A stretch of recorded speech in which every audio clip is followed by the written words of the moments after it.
नमस्कार, मेरा नाम दीपचंद और आप देख रहे हैं बगावत न्यूज 24। मध्य प्रदेश में विधानसभा चुनाव संपन्न होने में सिर्फ 2 सप्ताह का समय बचा हुआ है।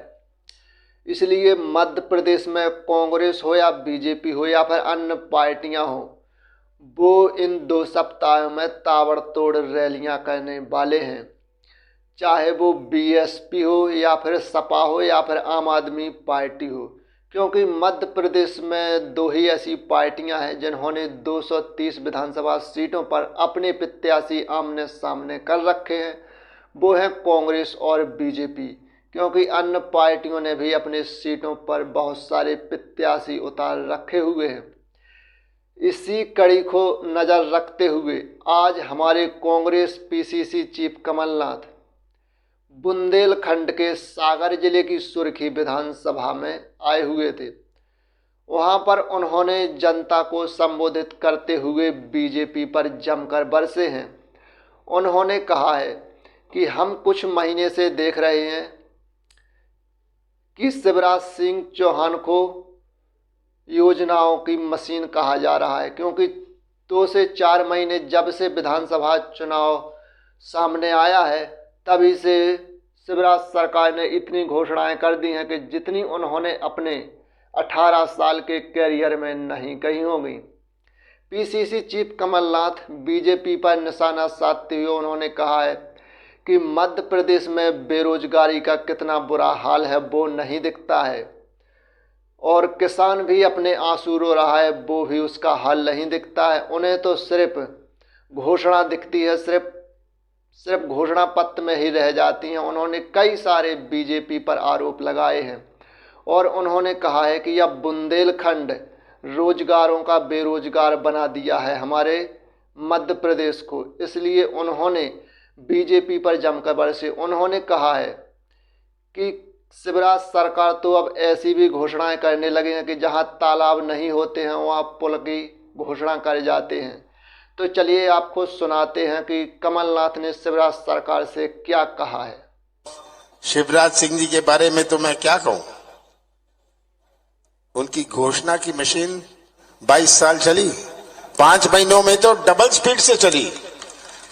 जहां नदी भी नहीं होती वे पुल की घोषणा कर जाते हैं। ये शिवराज सिंह। तो कमलनाथ ने शिवराज सरकार पर जमकर हमला बोला है। उन्होंने कहा है कि नारियल वो जेब में रख कर चलते हैं, रोड पर अगर नारियल फोड़ दें तो नारियल नहीं फूटता है, सिर्फ रोड ही फूट जाता है। उन्होंने बीजेपी पर कई सारे आरोप लगाए हैं। उन्होंने कहा है कि उन्हें घोषणा मशीन इसलिए कहा जाता है क्योंकि पिछले 3 से 4 महीनों में उन्होंने इतनी घोषणाएं याद कर दी हैं।